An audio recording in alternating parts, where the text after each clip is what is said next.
He was a Navy SEAL who spent his last money on a house everyone else had already given up on. They said it was nothing but ashes. A mistake no one could fix. But his dog refused to leave the center of that burned ground like something there was still alive. The first night, a storm came. Strangers found their way to his unfinished shelter. And by morning, the house wasn't just a house anymore. It was something the whole town began to feel. Then a man arrived with papers, ready to take it all away. Before we begin, tell me where you're watching from. Like and subscribe to help us reach 1,000 followers so we can keep sharing meaningful stories. Now, let's begin. The road into Ashbrook bent like a quiet thought that had taken too long to finish. Gideon Hale drove it slowly, both hands steady on the wheel, though there was no traffic, no urgency. Nothing pressing him forward except the quiet insistence of a decision already made. Snow still clung in patches along the roadside, thin, stubborn, like old men who refused to leave the porch even after winter had officially ended. The sky above was pale, not quite blue, not quite gray, stretched thin across the northern horizon like a worn blanket. Beside him, Bruno watched the world pass. The German Shepherd was 5 years old, sable-coated black layered over brown like smoke over embers. His amber eyes didn't wander the way most dogs' eyes did. They settled. They studied. There was a calm intelligence in him, not restless, not eager to please, just mighty present. The kind of presence that made silence feel less empty. Bruno didn't pant, didn't bark. He simply observed. Gideon envied that. He hadn't always been a quiet man. Once, his voice had carried commands through chaos, cut through gunfire, pulled men forward when fear tried to anchor them in place. But war had a way of sanding a person down. Not all at once, not dramatically, just steadily, until there wasn't much left to say. Ashbrook appeared without announcement. A few houses, a diner with a flickering sign, a church whose paint had begun to peel in thin, curling strips. Smoke rose lazily from chimneys, thin white lines dissolving into the cold air. It was the kind of town that didn't pretend to be anything more than it was, and didn't apologize for it either. Gideon liked that, or maybe he just didn't have the energy to like anything complicated anymore. He drove past the center without stopping. A couple of men standing outside the diner glanced at his truck. Once one nudged the other, said something. They didn't wave. That was fine. He wasn't here to belong. Not yet. The hill came into view after a turn that wasn't marked on any proper sign, just a worn path cutting through a line of thin birch trees. The tires crunched softly over gravel and thawing ice as Gideon guided the truck upward. And there it was, what remained of a house. It wasn't much, not in the way people usually measured things. No roof, no intact walls, just a skeleton of blackened beams, collapsed inward like a body that had finally given up holding itself together. The foundation was still there, a rectangle of scorched wood and stone. At one end stood a chimney brick, soot-stained, stubborn. It didn't lean. It didn't crumble. It stood. Gideon killed the engine. Silence settled immediately, thick and complete, broken only by the faint whisper of wind moving through the trees. For a moment, he didn't move. He simply sat there, in hands resting on the wheel, eyes fixed on the remains. This was what he had bought, a tax default property, county-owned, auctioned quietly, almost as an afterthought. The file had been thin, too thin, just a name attached to it. Miriam Ashcroft. No heirs, no claimants, just a note in the margin that most buyers had ignored. Property historically used for community aid. Condition, fire damage. Structural rebuild required. Most people had seen risk. Gideon had seen space. He opened the door. Cold air slid in like a hand slipping into a sleeve familiar, uninvited, unavoidable. Bruno jumped down first, landing softly, his paws making almost no sound against the damp earth. Gideon followed, boots heavier, deliberate. They stood there together for a moment. Man, dog, ruin. Bruno moved first. He didn't rush, didn't circle wildly like a curious animal. He walked forward in a straight line, nose low, following something invisible. He stepped over charred wood, was paused near a broken beam, then continued toward the center of the foundation. Gideon watched him. There were moments, with Bruno, when it felt less like he owned a dog, and more like he had been assigned a witness. Bruno reached the middle of what had once been the main room. Then he stopped. Sat. Not casually. Not in the loose, relaxed way dogs rested when they were tired. This was different. His back was straight, ears forward, gaze fixed, not on Gideon, not on the trees, but somewhere slightly ahead, slightly downward, as if there were something there that refused to be seen. Gideon felt it then. Not fear. Not quite curiosity either. Just a shift, a small, almost imperceptible change in the air, like the moment before a storm, when the world holds its breath without realizing it. He stepped forward slowly, boots crunching over ash and old nails. "What is it?" he murmured, though he didn't expect an answer. Bruno didn't look at him. Didn't move, just stayed. And for reasons Gideon couldn't explain, not logically, not cleanly, he found himself stopping a few feet short of the exact spot where the dog sat. He didn't step onto it. Not yet. A faint sound reached him then. Not from the trees. Not from the wind. From beneath. It was subtle, easy to miss. A soft, hollow, creak-like wood shifting under pressure, or something adjusting where it had been still for too long. Bruno's ears twitched once. Gideon froze. The foundation was supposed to be dead. Burned out. Empty. And yet, something under his feet had just answered the weight of his presence. The moment passed. Just like that. The wind picked up slightly, brushing through the broken structure, carrying with it the dry scent of old smoke and damp earth. Gideon exhaled slowly, the tension easing from his shoulders in a controlled release. And he stepped forward then, deliberately placing his boot where Bruno had been watching. The wood didn't give, didn't creak again, just solid, cold, lifeless. "Yeah," he muttered under his breath. "Probably nothing."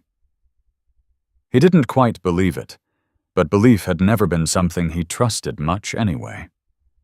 He moved through the rest of the foundation, mapping it in his head the way he had once mapped buildings in places far less forgiving.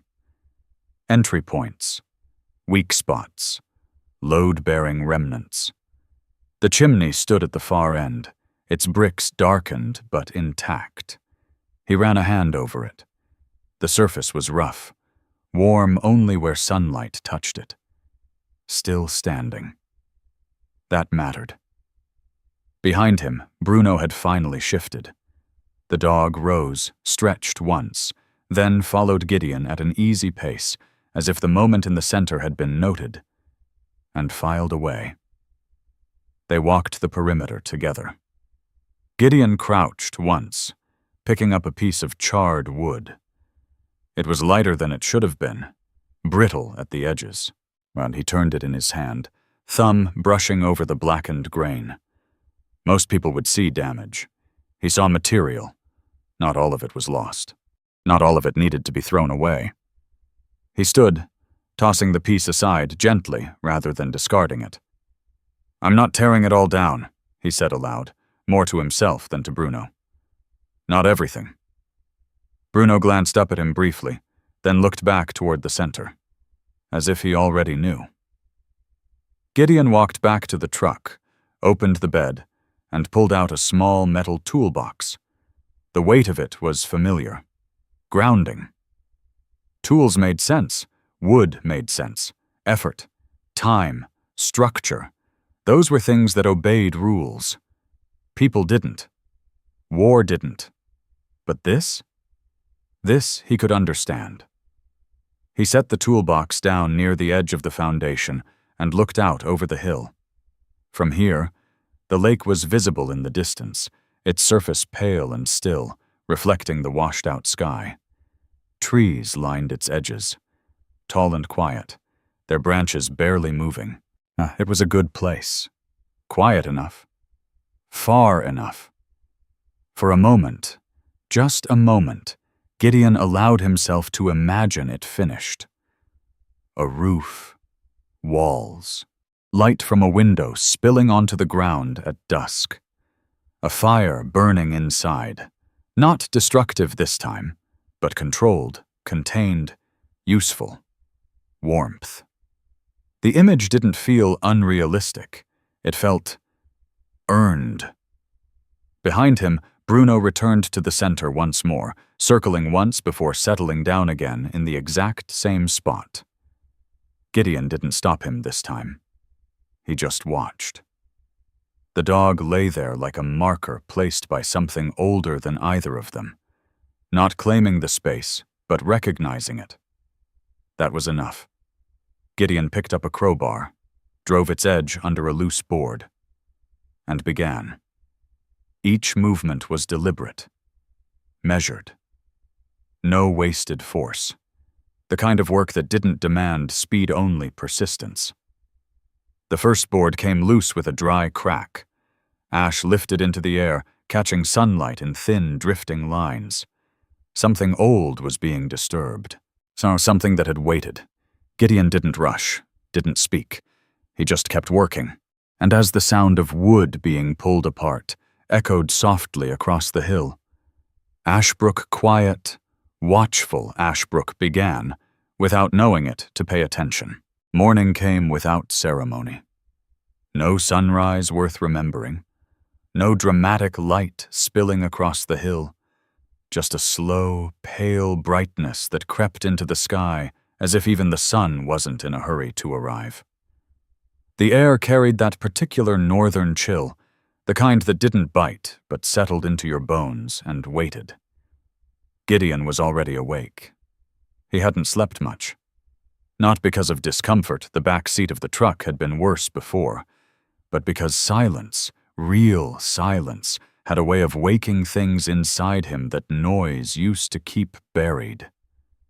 The kind of thoughts that didn't ask permission. He pushed the door open, boots hitting damp ground. Bruno was already outside. The dog stood near the edge of the foundation, facing the trees. His posture was still, alert, not tense, but attentive. His ears were angled forward, it's catching something distant, something faint. Gideon followed his gaze. Nothing. Just trees. Thin birch trunks, pale against darker forest behind them.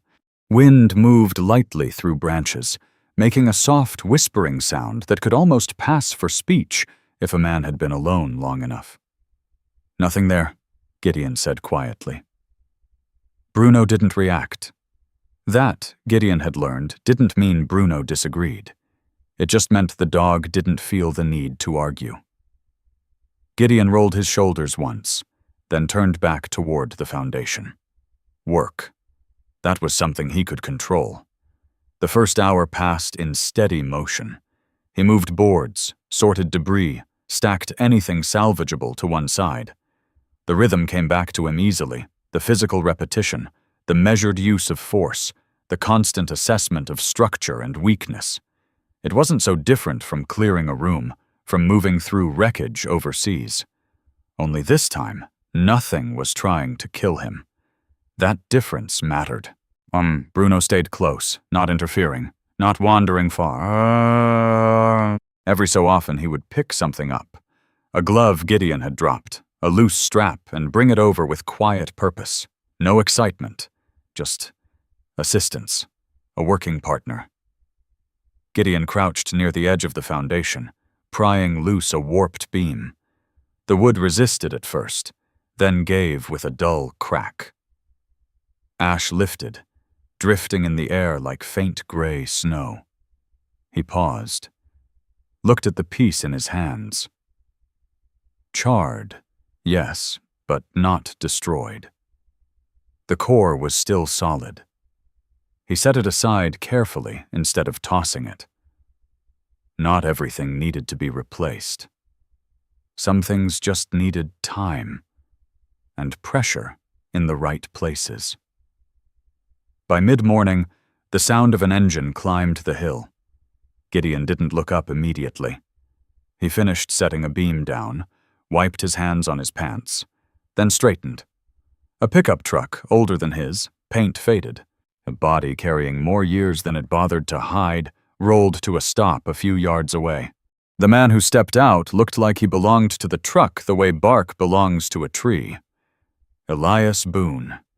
68. Maybe older, though not in a way that made him fragile.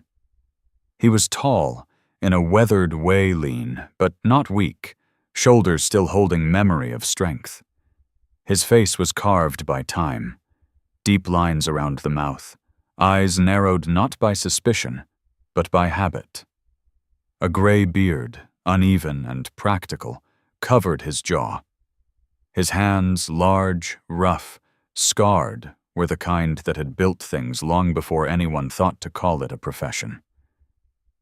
He didn't smile, didn't frown either. He just looked.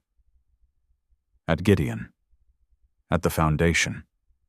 At the wood stacked neatly to one side. Then he walked closer. "You're keeping it," Elias said, voice low, gravel thick. Not a question. Gideon nodded once. Some of it. Elias glanced at the salvaged beams again, but his eyes lingered there a moment longer than necessary. "Most folks would have burned it twice just to be sure." Gideon shrugged. "Seems like a waste." A corner of Elias's mouth moved. Not quite approval. Not quite dismissal. "Name's Boone," he said after a beat. "Built half the houses down in the valley. Other half I fixed when they tried to fall apart." Gideon. Elias nodded as if the name confirmed something he hadn't said out loud. His gaze drifted across the structure again, slower this time. Measuring. Remembering. "She used to keep a fire going all winter," he muttered, almost to himself. "Didn't matter who came knocking." Gideon didn't ask who. He didn't need to. Some names lived in the way people looked at a place, not in how they spoke it. Elias crouched near the foundation, pressing a hand against one of the beams Gideon had already cleared. "Core's still good," he said. "You don't rip that out, you reinforce it." Gideon studied him for a moment. You here to tell me I'm doing it wrong?" Elias snorted softly. "If you were, I wouldn't bother telling you. I'd just wait." A pause. Then, "I got tools." It wasn't an offer. Not exactly. More like a door left slightly open. Gideon nodded again. "Could use another set of hands." Elias stood, brushing dirt from his palms. "Yeah," he said. "You could." They worked without much conversation. Elias didn't give instructions the way people usually did. He corrected by doing. Adjusting a cut, repositioning a beam, tapping twice on wood instead of explaining why it wasn't aligned. Gideon understood that language. It wasn't so different from the teams he used to run with. You didn't talk more than necessary. You moved. You adapted. You trusted the person beside you to see what you saw, or at least to notice when you didn't. Bruno adjusted too. He shifted his position closer to Elias at times, watching the older man with the same quiet attention he gave everything else. Once, Elias reached down absent-mindedly, with fingers brushing the dog's head. Bruno didn't move away. That was something. By early afternoon, another vehicle arrived. Smaller, cleaner. The kind of car that didn't belong to someone who spent most of their time outdoors. A woman stepped out, closing the door with a controlled, careful motion. Naomi Mercer. Early 30s. Tall, but not imposing, more like someone used to standing her ground without needing to prove it. Her hair was a warm brown, tied loosely at the back, strands slipping free in the breeze. Her skin carried the faint paleness of someone who spent long hours indoors under artificial light, but her eyes, clear, steady, were anything but distant. She took in the scene quickly. The foundation. The two men. The dog. Bruno noticed her before Gideon did. He walked over, not running, not cautious, just direct. He stopped a few feet away, sitting, head slightly tilted as if asking a question only he understood. Naomi smiled faintly. "Hey there," she said, whilst her voice soft but grounded. She crouched, extending a hand, not reaching, just offering. Bruno stepped forward, sniffed once, then leaned slightly into her touch. Gideon watched that. Bruno didn't trust easily. Naomi stood again, brushing her hands together lightly. "He tore a pad," she said, nodding toward Bruno's back leg. Gideon frowned slightly. "When?" "Earlier," she replied. "Probably when he stepped over those nails." She walked past him without hesitation, heading toward the toolbox. "Got antiseptic?" she asked. Gideon pointed. "Top compartment." She opened it, moving with the kind of efficiency that came from repetition, not urgency. Her hands were steady, precise, not nervous, not unsure, used to helping. "You're new," she said without looking up. "Yeah," she glanced at him briefly. "Most people don't buy this place." Most people didn't.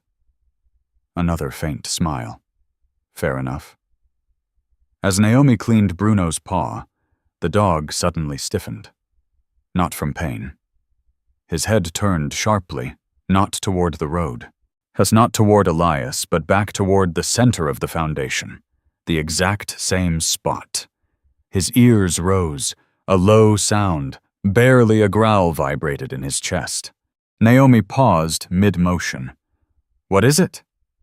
Gideon followed Bruno's gaze. Nothing had changed. The same broken boards, the same open sky. And yet, for a brief second, something in Gideon's chest tightened, sharp and unfamiliar, like recognition without memory. Bruno took one step forward, then stopped. The moment dissolved. Just like that. Naomi exhaled quietly, finishing the bandage. "He'll be fine," she said, standing. "Just don't let him put full weight on it for a day or two." Gideon nodded. "Thanks." She hesitated, looking around once more. "You're not just rebuilding this," she said. It wasn't a question. Gideon met her gaze. "No," he said after a moment. "I'm not." She studied him for a second longer, then gave a small nod, as if something had been confirmed. "There's not a lot of places like this left," she said. "Well, not ones that stay open when things get bad." A beat. "If you're planning on keeping that door open," she added, You're going to need more than wood. Gideon glanced at the structure, then at Elias, then at Bruno. I know. Naomi gave Bruno one last scratch behind the ear, then turned back toward her car. Then don't do it alone, she said over her shoulder. And just like that, she was gone. The work continued. Slower now, heavier, but different. Elias stayed. Bruno stayed near the center more often than before.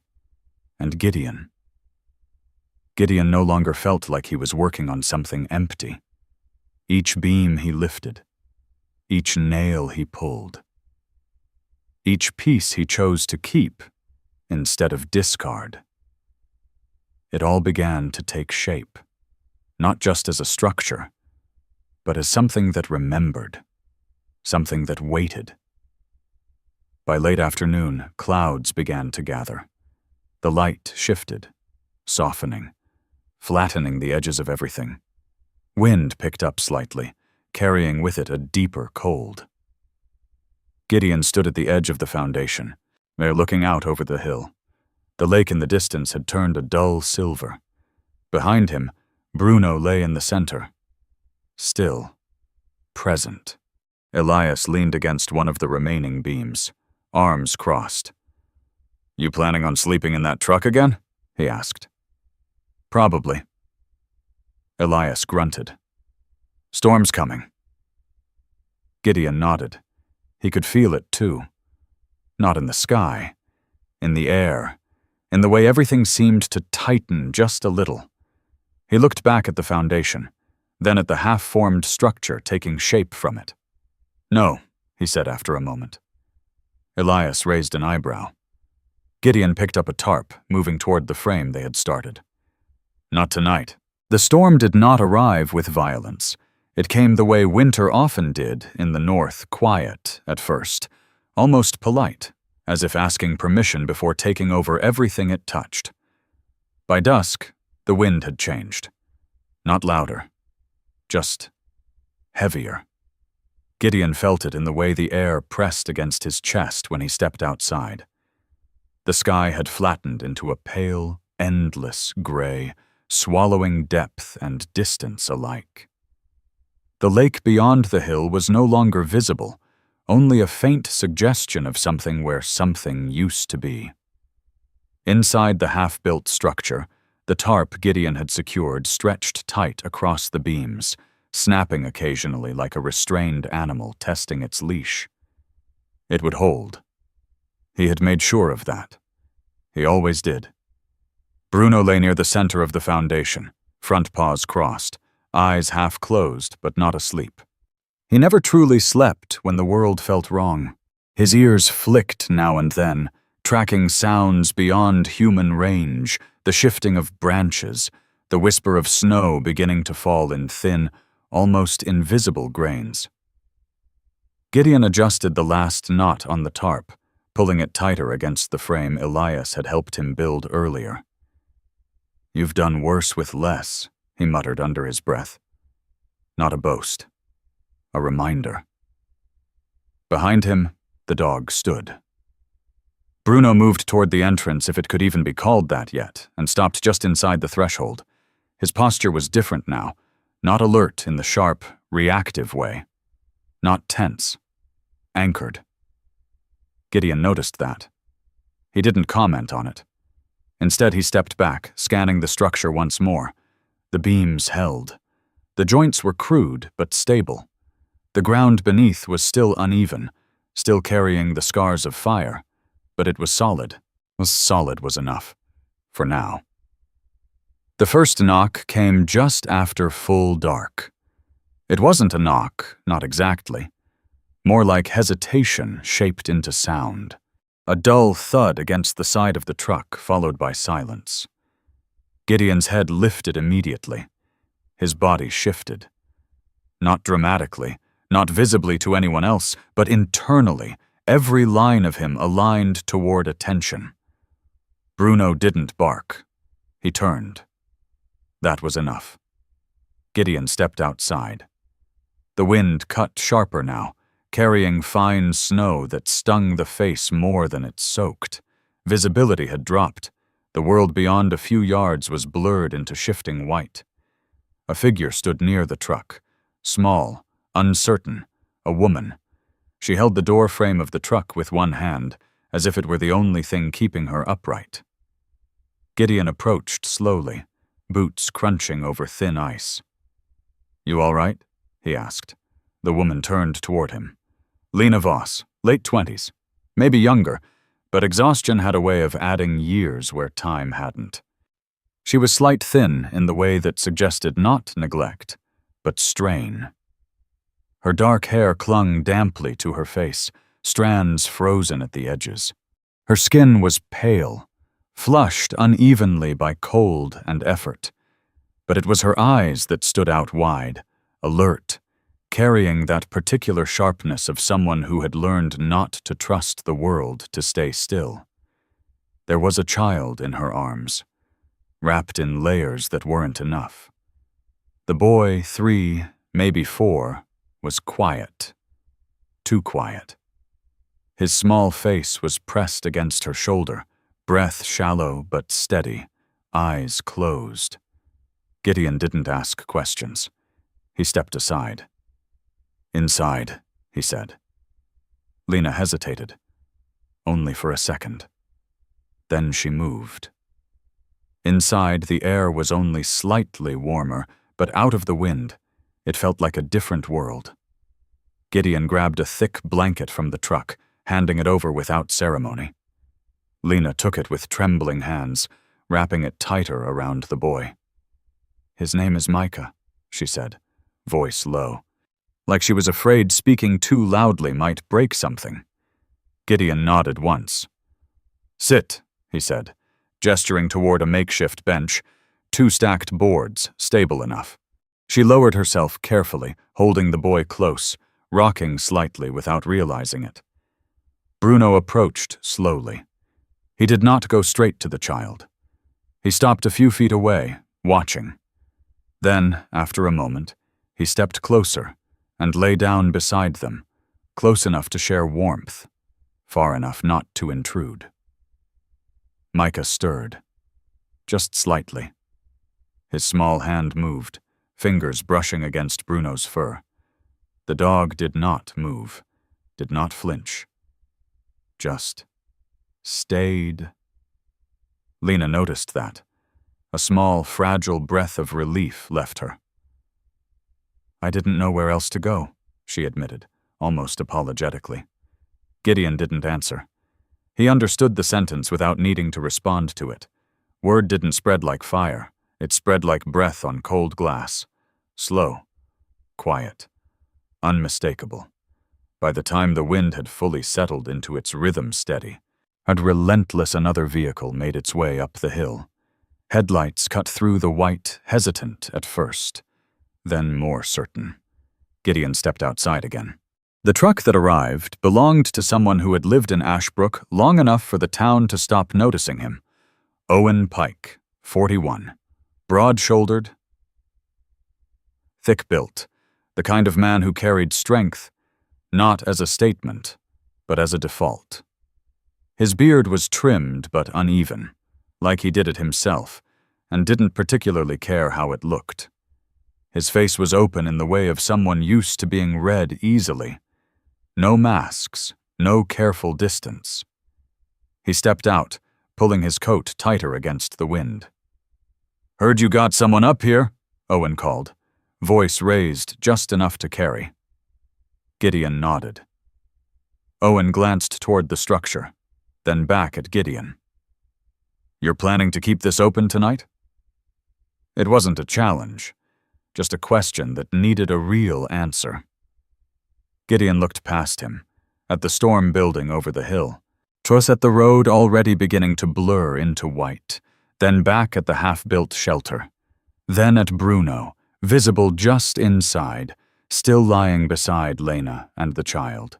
"Yes," he said. Owen studied him for a moment. Then he nodded once. "Good," he said simply. He reached into the back of his truck, pulling out a small portable heater and a fuel can. Figured you might need this. Gideon stepped forward, taking it. Thanks. Owen shrugged. Don't thank me yet. Let's see if it works. Later, as the heater hummed softly and the wind pressed harder against the tarp, Bruno rose again. He didn't go to the door. He didn't go to Gideon. He walked slowly toward Lena. Then, without warning, he rested his head gently against her knee. Not Micah. Her. Lena froze. Her hand hovered mid-air, uncertain. Then very slowly she placed it on his head. Her fingers trembled. Not from cold. From something deeper. For a brief moment her composure broke, not loudly, yet not dramatically, but in the quiet way of someone who had held too much for too long. Gideon saw it. And for reasons he couldn't explain, something in his chest shifted, not toward pity, but toward recognition. The storm deepened. Snow fell harder now, thick enough to swallow sound. The world beyond the tarp ceased to exist, replaced by a constant, muted pressure that made time feel suspended. Inside, the small space adjusted. Owen set up the heater, testing it twice before leaving it running.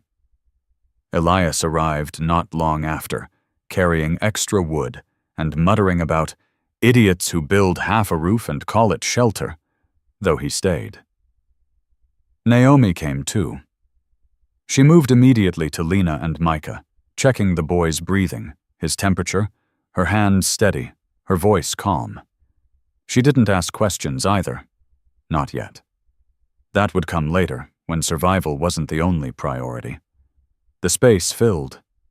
Not crowded, but no longer empty. Each person moved around the others carefully, instinctively adjusting, making room, offering what they could, while a thermos appeared. Extra gloves. A second blanket. No one announced these things. They just happened. Gideon stood near the edge for a while, watching. Not leading, not directing, just observing. This wasn't something he had planned. Not really. He had meant to fix a house. Instead, he looked around again. At Elias, adjusting a beam even now. At Naomi, checking Micah's pulse. At Owen, crouched near the heater, listening to its hum like it might tell him something important. At Lena, sitting straighter now, one hand still resting on Bruno's head. And at Bruno, who lay at the center. Exactly where he had chosen. Gideon exhaled slowly. Somewhere along the way, without permission, without announcement. This had stopped being just his. Hours passed. The storm held. Inside, warmth gathered, not enough to be comfortable, but enough to matter. Gideon moved finally, stepping closer to the frame they had started. He ran a hand along the beam. Solid, temporary, but real. He glanced at Elias. We're reinforcing this tomorrow, he said. Elias grunted. We're doing it tonight if the wind doesn't rip it off first. A faint smile touched Gideon's mouth. Not much, but enough. Outside, the storm continued. Inside, the light held. And somewhere between the sound of wind and the quiet breathing of people who had found, at least for one night, a place to stop running. The house began to exist. Not as wood, not as structure, but as something harder to destroy. Morning did not break the storm. It thinned it. The wind no longer howled, it dragged, low and heavy, like something reluctant to leave. Snow still fell, but slower now, drifting instead of striking. The world outside the tarp had softened into white silence, the kind that made sound feel like a choice rather than a consequence. Inside, the air held. Not warm, never fully warm, but protected. Gideon had been awake for hours. He stood near the edge of the structure, watching the sky through the gaps in the unfinished frame. The cold still moved through him, but it no longer owned him the way it used to. There was something else now. Not comfort. Not quite. Purpose. Behind him, the space had changed. People had settled into it. Not as guests. Not as strangers. As something closer to temporary belonging. Lena sat with her back against one of the reinforced beams. Micah curled in her lap, his breathing deeper now, steadier. The exhaustion in her face had not disappeared, but it had loosened, softened at the edges. Her hair had dried unevenly, strands curling slightly against her cheeks. Naomi knelt beside her, checking the boy again, her movements quiet and precise. She didn't rush, didn't hover. She worked with the calm rhythm of someone who had learned that panic solved nothing. Elias had not slept at all. He sat on an overturned crate, sharpening a blade with slow, methodical strokes. Not because it needed sharpening, but because his hands didn't know how to be still when something needed doing. Owen stood near the entrance, arms crossed, watching the storm like a man who had spent too many winters measuring danger by how the wind moved through trees. And Bruno remained where he had chosen, at the center, not moving much, not restless, just present. Gideon turned back toward them. For a brief moment, the scene felt unfamiliar, not because it was strange, but because it was something he had not allowed himself to have in a long time. People. Together. Without urgency. Without orders. Without the expectation that someone wouldn't make it through the night. He exhaled slowly. Then moved. "Structure's holding," Gideon said, voice steady. Elias glanced up, then back down at the blade. "Barely. That's enough for now." "For now," Elias echoed, though his tone suggested he didn't believe in "for now" as anything other than a temporary lie. Gideon walked to the center, crouching near Bruno. The dog opened his eyes, meeting Gideon's gaze. No question. No need. Gideon rested a hand briefly against the thick fur behind Bruno's neck. Warm, alive, reliable. He stood again. "We're reinforcing today," he said, louder this time. But not a command, just a direction. Owen shifted his weight. "Storm's not done yet." "Neither are we." A pause. Then Owen nodded.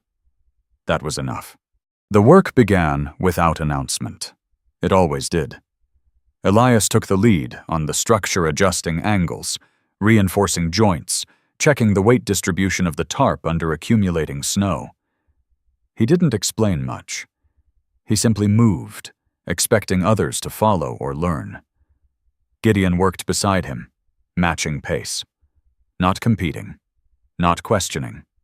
Just aligning. Owen handled the exterior when visibility allowed, clearing snow from the edges, checking the approach path, making sure no one else would drive into trouble without knowing where to go. Naomi organized inside, rearranging space, making sure people had what they needed, adjusting small things that made survival easier, positioning blankets away from drafts, setting a better rhythm around the heater, keeping a quiet order in what could have easily become chaos. Lena watched at first.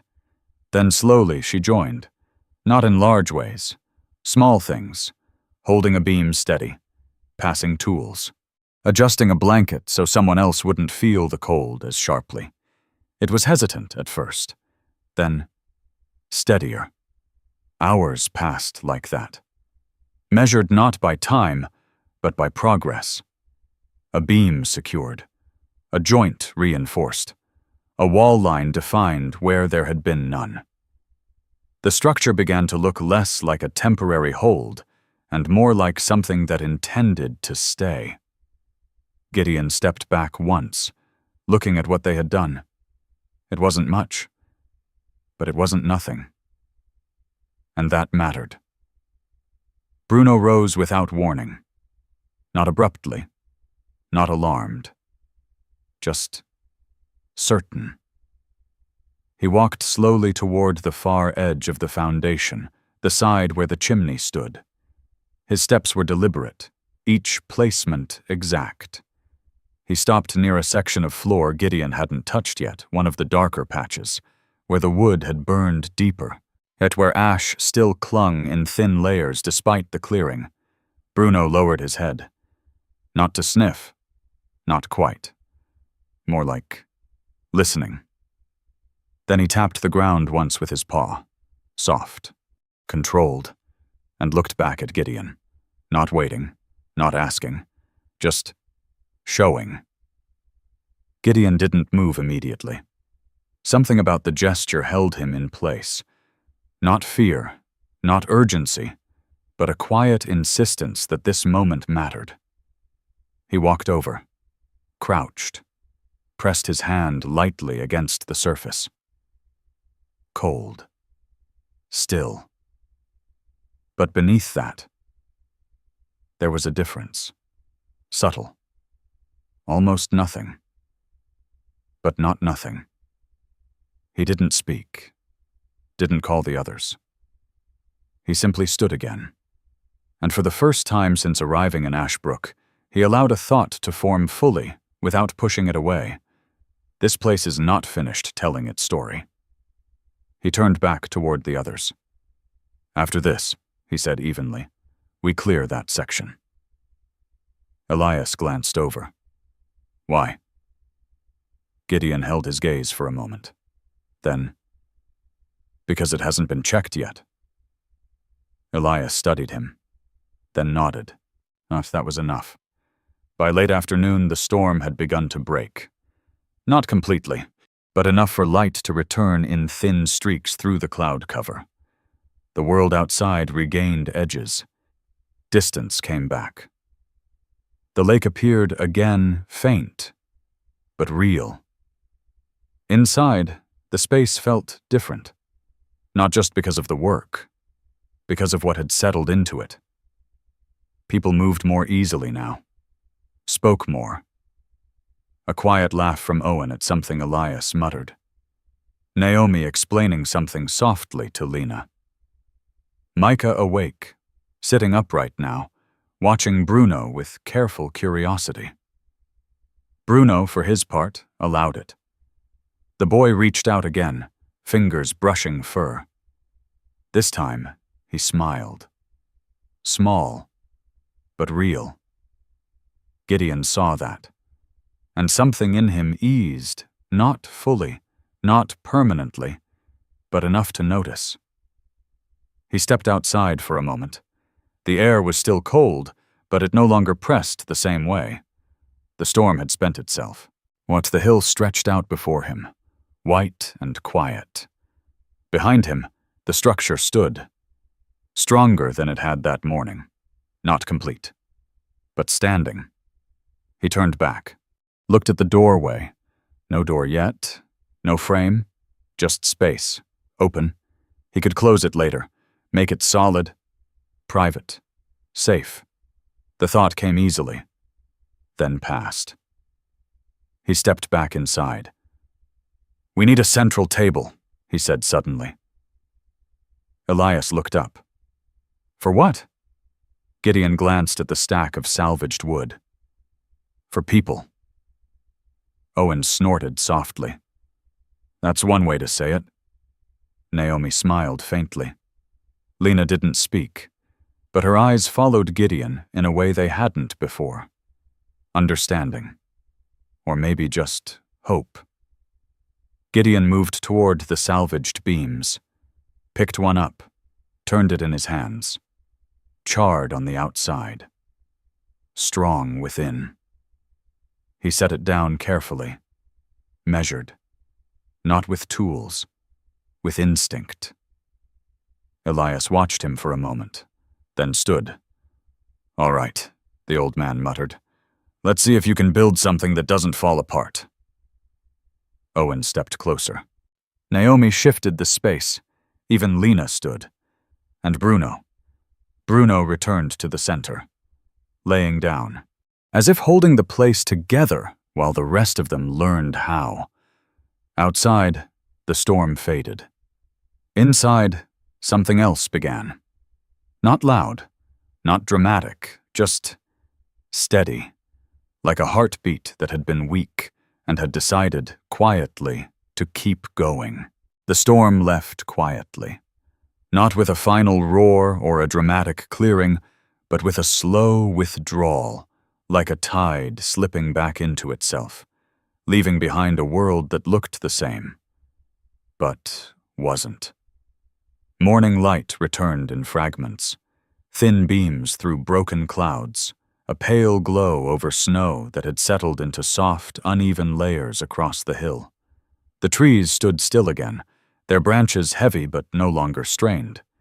The lake in the distance had regained its shape, a flat stretch of muted silver beneath the sky. Inside the structure, warmth lingered in memory more than in temperature. The heater still hummed softly, its low vibration blending into the quiet rhythm of breathing bodies, shifting boots, and the occasional creak of wood adjusting under new weight. Gideon stood at the entrance, looking out. The air was sharper now, cleaner, honest. Behind him, the space had changed again. Not physically, not much. The beams were the same. The tarp still stretched overhead, though now sagging slightly under melting snow. The central area was still uneven, still scarred with charred lines and darkened patches. But the feeling, that had shifted. Lena was awake, sitting upright, Micah wrapped in blankets beside her, small fingers gripping the edge as if still unsure the ground beneath him wouldn't disappear. Naomi spoke quietly with her, explaining something in a low, steady tone. Not instructions. Reassurance. Elias was already working again, inspecting the joints they had reinforced the night before, tapping wood with knuckles that knew the language of strength better than any tool. Owen stepped outside briefly, then back in, carrying a small metal container of fuel, his boots leaving damp prints across the floor. And Bruno had moved. Not far, but no longer at the exact center. He lay just beside the space Gideon had marked for the table, his head resting on his paws, eyes open, watching everything without appearing to.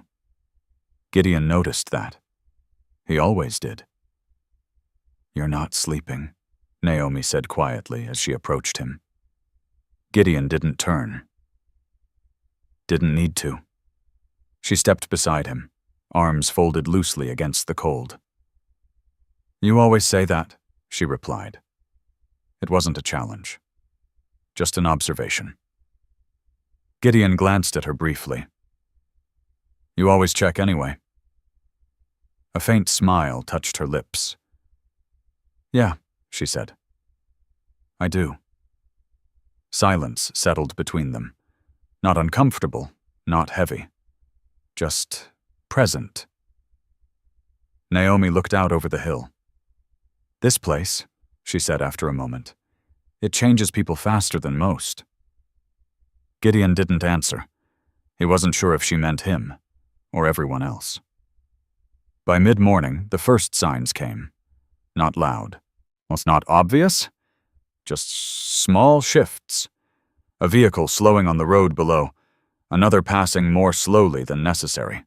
A figure standing near the edge of the tree line, watching, not approaching, not leaving. Word had spread.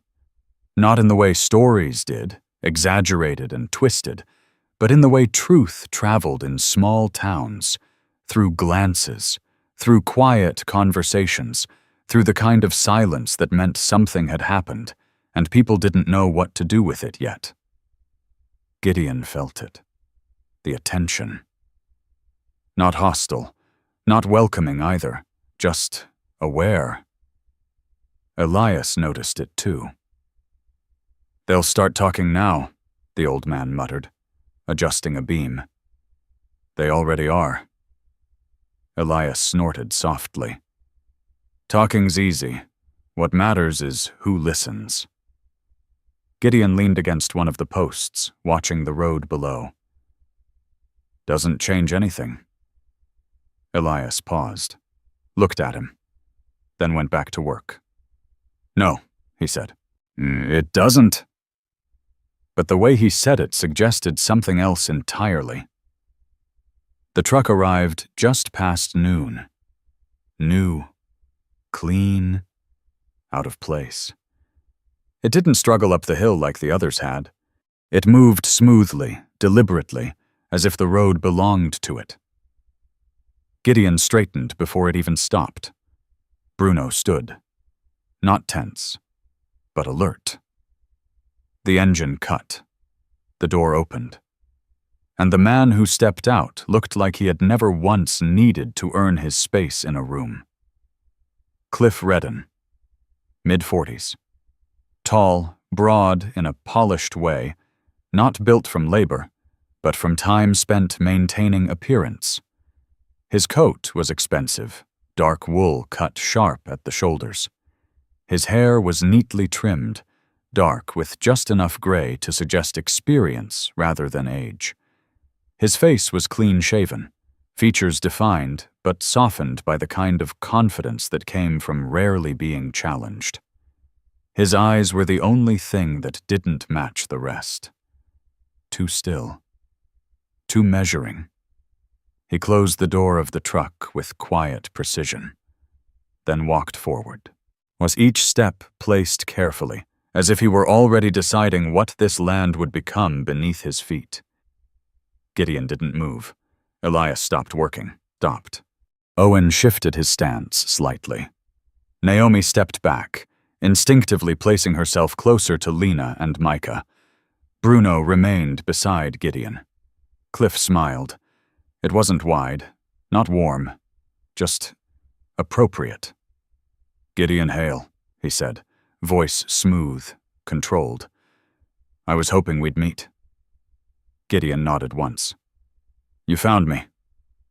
Cliff glanced around the structure, taking in the beams, the tarp, the people. "The whole town seems to have, lately." A pause. Then, "You've done quite a bit, with very little." Not a compliment, an assessment. Gideon didn't respond. Cliff stepped closer, stopping just short of the foundation. "I represent a development group with interest in this property," he continued. "And as it turns out, there are complications regarding its current use." Elias let out a quiet breath through his nose. Owen's jaw tightened slightly, and Naomi said nothing. Gideon remained still. "What kind of complications?" he asked. Cliff's gaze shifted to the structure again. "To put it simply," he said, "this land was not intended for private redevelopment. The original deed before it became county-held contained provisions regarding its use for public welfare under certain conditions." Gideon felt something settle in his chest. Not surprise. Recognition. "Meaning?" he said. Cliff's smile returned, slightly sharper. "Meaning that what you're doing here, however admirable, may not align with the legal framework governing this property." Bruno stepped forward then. Not aggressively. Not protectively.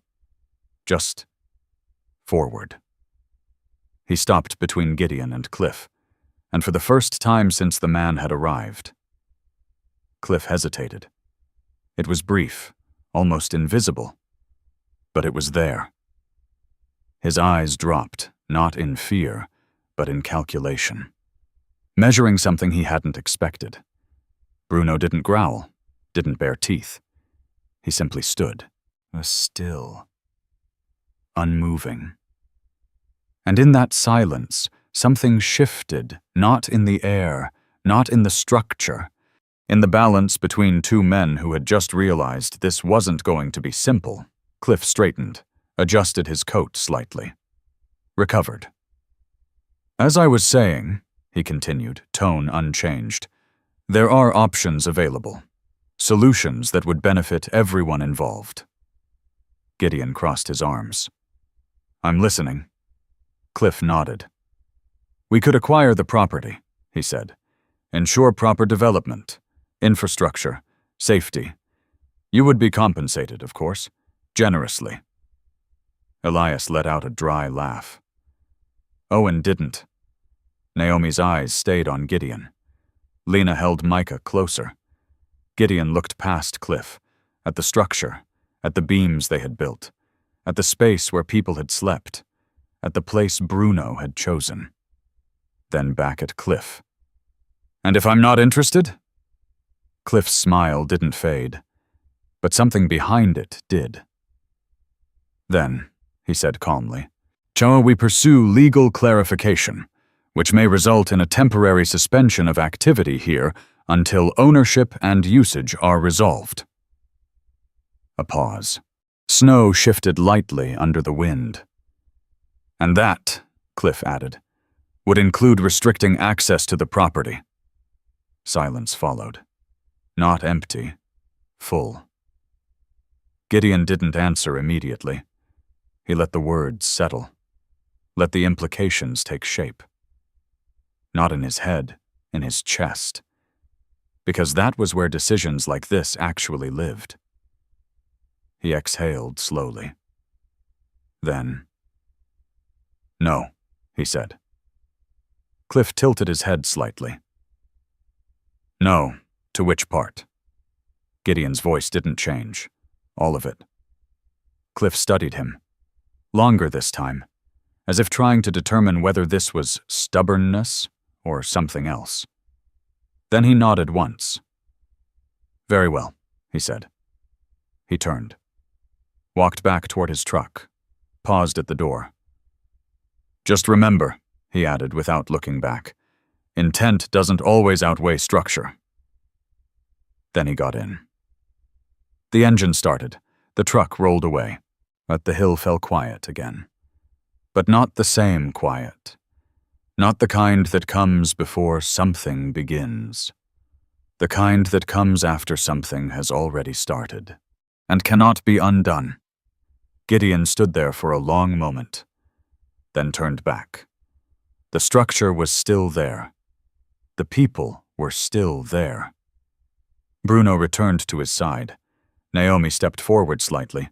Elias picked up his tools again. Owen moved toward the heater. Lena didn't speak, but she didn't leave. Gideon looked at all of them, then at the unfinished table, then at the beams, then at the open doorway. No door, no lock, no boundary, just space. He stepped forward, picked up a beam, set it in place, and began again. The day after Cliff Redden left did not feel like victory. It felt like something had been marked. Not on paper. Not yet. But in the way the town looked at the hill.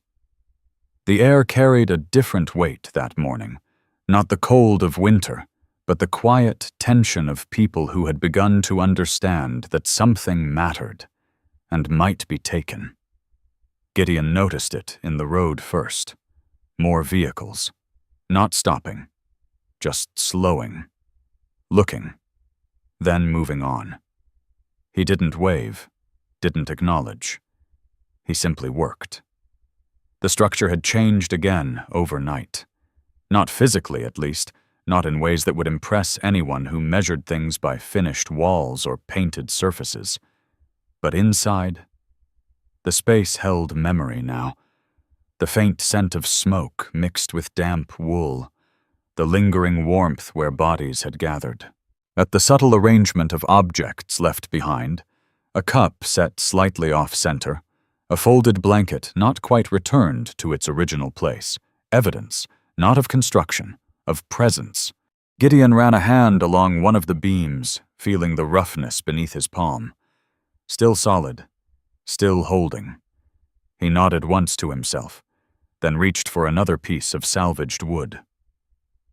Elias arrived without announcement. As usual. His truck made its way up the hill with that familiar, uneven rhythm, engine growling in a way that sounded less like malfunction and more like stubborn refusal to quit. He stepped out, tools already in hand. Didn't greet, didn't comment. Just looked at the structure, at the table taking shape, at Gideon. Then, "You didn't stop," he said. Gideon shook his head. "Didn't see a reason to." Elias grunted. "Good." That was all. But it carried weight. Owen came next. No heater this time. Just himself and a thermos. He tossed it toward Gideon, who caught it easily. "Coffee," Owen said. Strong enough to make you regret it." Gideon unscrewed the lid, took a sip. It burned. Not badly. Just enough. "Yeah," he said. "That'll do." Owen leaned against one of the posts, eyes scanning the structure, then drifting toward the road below. "They're talking," he said. Gideon didn't ask who. He didn't need to. "They always do," he replied. Owen nodded, but his jaw tightened slightly. "Different this time?" Naomi arrived later. On foot, her boots crunched steadily through the snow as she made her way up the hill, a bag slung over her shoulder. Her hair was tied tighter today, less loose, less forgiving. There was something sharper in her posture. Not fear, resolve. She stepped inside without hesitation. "Micah's better," she said. "Lena, too." Gideon nodded. "Good." Naomi looked around, taking in the progress. The table frame, the reinforced beams, the open doorway, then back at Gideon. "You know he's not done," she said. It wasn't a question. Gideon set the wood down carefully. "No," he said. "He's not." Naomi held his gaze. "Then neither are we." A pause. Then she moved past him, setting her bag down and beginning to organize the space again, like she had already decided where she stood. It started with one person. An old woman. She walked slower than the rest of the world, but with a steadiness that didn't ask for help. Her coat was too large for her frame, hanging loosely over shoulders that had long since given up trying to appear strong. Her hair, white and thin, was tucked beneath a faded wool hat. Her hands trembled, not from weakness, but from years. Martha Keene. She had lived in Ashbrook longer than most buildings had. She stopped at the edge of the structure, didn't step in, just stood there, looking, at the beams, at the table, at Gideon. Then, without a word, she reached into her coat and pulled out a small bundle, wrapped in cloth, worn, carefully kept. She walked forward and placed it on the unfinished table, unwrapped it. Inside, old silverware, not polished, not valuable, but kept. "I used to eat here," she said quietly. Her voice wasn't fragile. It was certain. "Before the fire?" Gideon didn't move. Neither did anyone else. Martha looked at the table again, then at Gideon. "Don't let them take it," she said. Not as a request. As something closer to a passing of responsibility. Then she turned and walked away. Slowly, but without hesitation. The silence that followed wasn't empty. It was heavy, not with fear, with meaning. Owen straightened. Elias stopped working. Naomi looked down at the silverware, her fingers brushing lightly against the worn handles. Gideon stood still, then reached out, picked up one piece. It was heavier than it looked. Not in weight, in history. He set it back down carefully. Aligned, as if placement mattered. Maybe it did. The next person came an hour later. Then another. Not many. Not at once. Just one at a time. A man who left a bundle of firewood without speaking.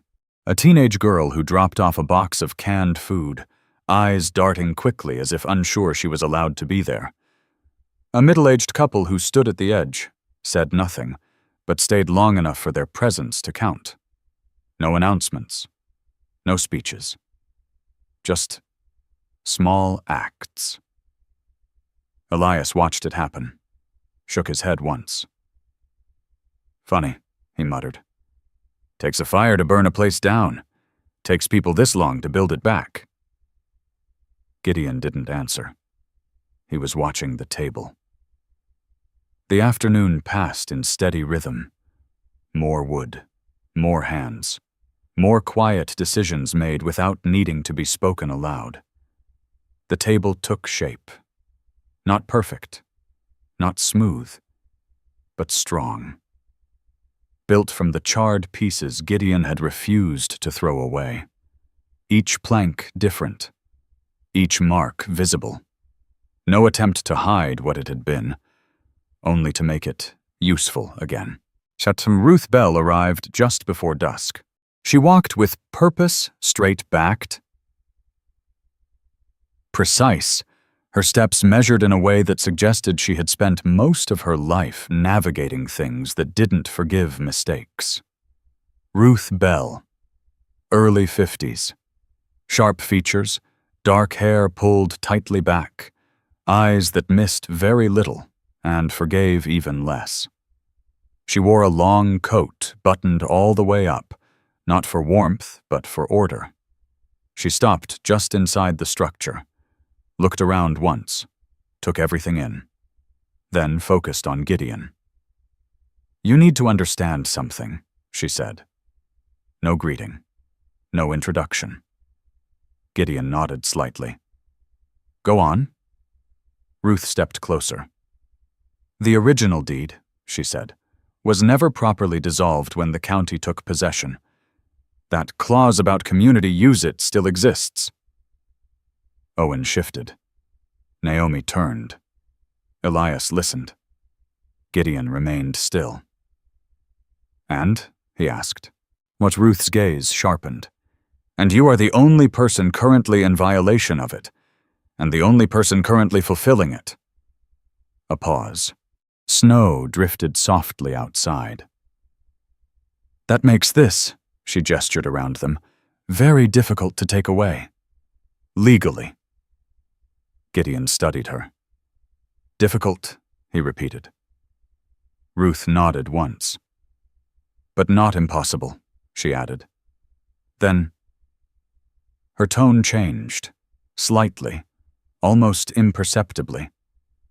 If no one stands with you. Silence. Then she turned, walked toward the table, ran her fingers lightly across the surface, across the burn marks, across the grain, then stepped back. I'll file what I can, she said, but paperwork doesn't hold ground. She looked at the others, then back at Gideon. People do. And with that, she left. The light faded slowly, not abruptly. The sky dimmed, turning the snow outside into a pale reflection of something deeper, quieter. Inside, the structure held. The table stood. The silverware remained where Martha had placed it.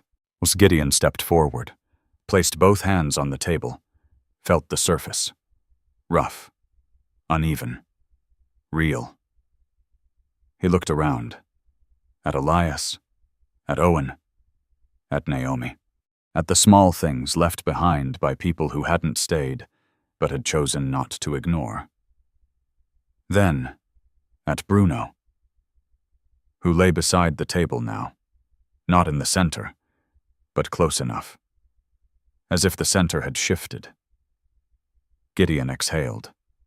Slowly, then, "We're not stopping," he said. No one argued. No one needed to. Outside, the town of Ashbrook watched. Inside, something had already decided to stand. Spring did not arrive all at once. It came in fragments like forgiveness, a patch of earth showing through where snow had melted unevenly, the sound of water slipping quietly beneath ice before the surface gave way. The first bird that returned too early, testing the air like a question. Ashbrook changed slowly, so slowly that no one could point to the exact moment it happened. But Gideon felt it. In the mornings, when the cold no longer clung to his lungs the same way. In the afternoons, when light stayed just a little longer on the hill. In the evenings, when the house, because it was a house now, undeniably held more than warmth. It held voices. The structure stood complete in its own way. Not polished. Not finished in the way people in cities would understand. There were no perfect lines, no matching panels, or no sense of artificial symmetry, but it was strong. The beams had settled into place, reinforced by hands that knew both wood and weight. The tarp had been replaced by a proper roof patched, uneven, but reliable. The open doorway still had no door. Gideon had left it that way, not out of neglect, out of choice. The table stood at the center, built from charred wood that still carried the memory of fire in its grain. No attempt had been made to sand it smooth or hide the scars. Each mark remained visible, as if the past had been invited to stay, not as a wound, but as part of the structure. Bruno lay beside it, not always in the same place anymore, but always close. Mornings had begun to follow a rhythm. Elias arrived first, as he always did, his truck announcing itself before he stepped out. He no longer inspected the structure like it might fail. Now he moved through it like a man who recognized something familiar in it, something worth maintaining. Owen came and went, depending on the roads, the weather, the needs of the town. But when he came, he stayed longer than necessary. Naomi stayed the longest, not every night, but often enough that her presence had become part of the space, like the table or the beams, or the quiet understanding that this place was no longer temporary. Lena and Micah had not left. Not completely. They had found a small place in town, but they returned daily. Lena helped organize supplies, now keeping things in order, in a way that suggested she needed structure as much as the house did. Micah moved more freely, his small hands no longer clutching at fabric with the same fear. He laughed sometimes. Bruno tolerated that. Gideon watched all of it. He did not lead. He did not instruct. He simply stayed. And that had become enough. The letter arrived on a clear afternoon. Not dramatic, not urgent, just official. It came folded cleanly, delivered by hand, placed on the table without ceremony.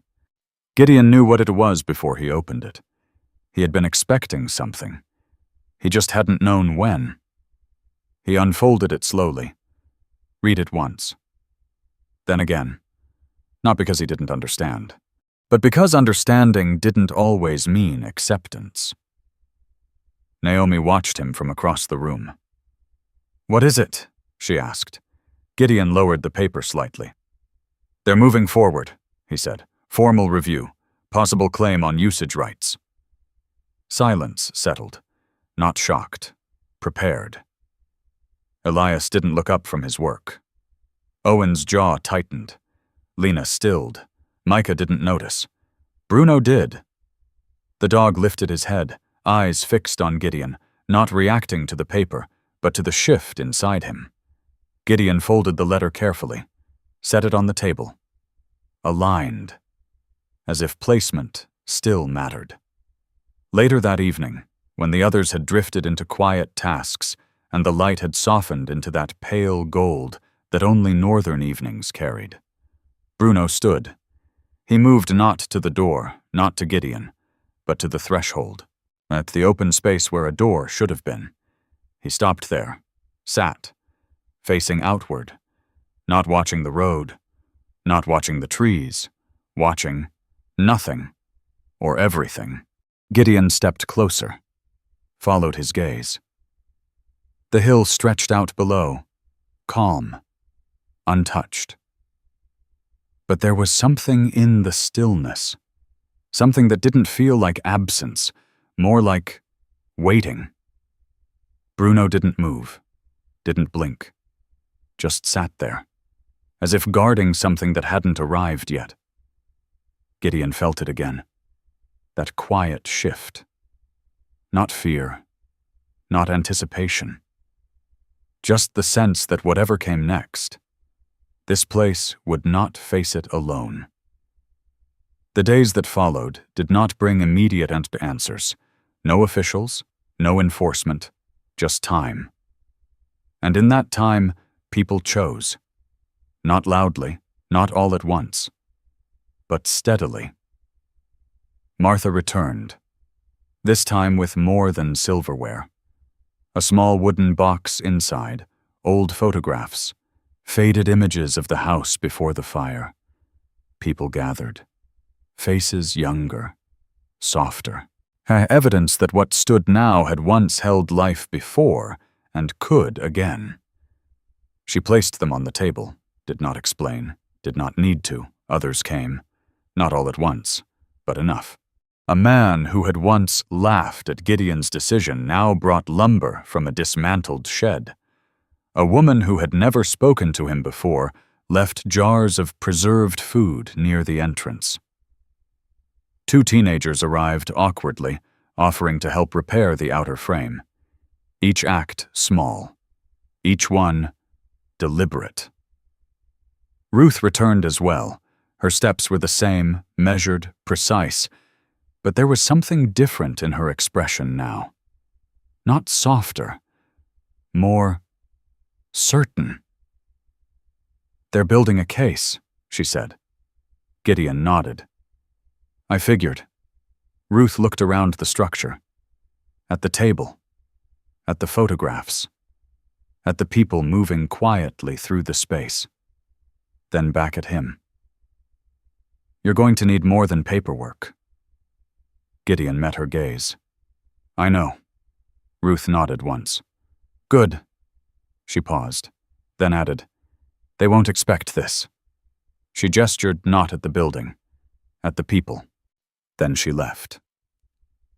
The evening settled slowly, light fading, air cooling, but not as sharply as before. Spring was still coming, even if it took its time.